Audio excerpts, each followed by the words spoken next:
to Uncorked, everyone. My name's Bobby. I'm your host, and today I'm here again. If you remember from a few months ago, I met up with one of our guest room bartenders. So the guest room is the bar beneath the restaurant, Tyler.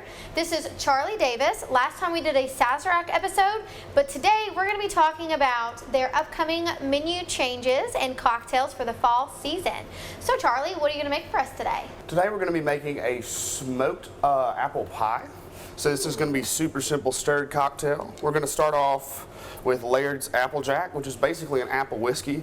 Super cheap, super affordable. You can find this at most local liquor stores. We're going to do this with 1 ounce of the Applejack. Then we're going to do split that with a little bit of bourbon to kind of stiffen it up, but still keep that sweet note. For our bourbon, we're going to be using Elijah Craig's Small Batch, or the Heaven Hill Distillery. So don't y'all have something coming up with Elijah Craig? Yeah, so actually we just got back from Bardstown, Kentucky. We got to pick out a private select barrel for the restaurant, do a little tasting. That was pretty cool. Oh, that's exciting. And then next we're going to be doing Lefroy 10. So this is a scotch. It's an Islay Scotch, which basically means it's the smokiest smoky scotch you can get. If you drink it by itself, it kind of tastes like someone put a cigarette out in your whiskey. So we're going to use just a little bit of it, about a 1/4 ounce of that, just to give that nice smoky note. And then what's apple pie without a little bit of cinnamon, guys? So I'm going to take a cinnamon syrup, and we're going to do a 1/4 ounce of that. And then to tie everything together, we're just going to do 2 dashes of Angostura bitters. There, we're going to go ahead and add our ice. And just a good rule of thumb when you're starting to stir is about 40 rotations.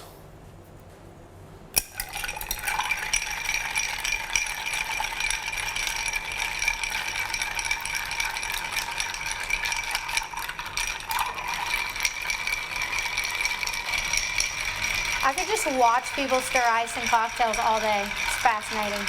And so all you're doing there is diluting it a little bit. Yeah, so we're trying to add probably a good ratio is about 1/4 water for what we have. Just get it nice and cold. And then from there we're going to strain it directly into a glass without ice. And that glass is already chilled, correct? Yeah, so this glass is chilled, so as cold as it goes in there, it should stay that way as long as possible. I went ahead and did this off camera because this is a little intricate. We're going to use a nice apple fan on top. Yes, because a garnish just makes everything better. Oh yeah, and that'll be our smoked old fashioned. Nice. So tell us about some of these cocktails while I taste this one because it smells good and it tastes good. Yeah. So these are some of your new ones. This is an older one, but it's a classic cocktail because y'all rotate your classics, Yeah, so right? we try and go through a long list of classic cocktails, feature different stuff. So that's a Boulevardier. It was invented in about 1927 by a man, an American named Thomas Erskine. And he, like a lot of other Americans, including myself, really liked to drink. And America wouldn't let him do that, so he moved over to Paris. And that's where a lot of the classic cocktails that we associate with the Prohibition come from. They were all invented in Paris by Americans during the 1920s. Nice. Well, thank you so much for joining us this week. Anytime, Bobby.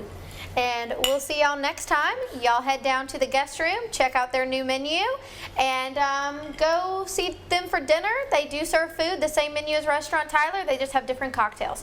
So we're really excited about all the changes coming, and we're really excited for football season. So cheers and Hail State. Cheers, Hail State.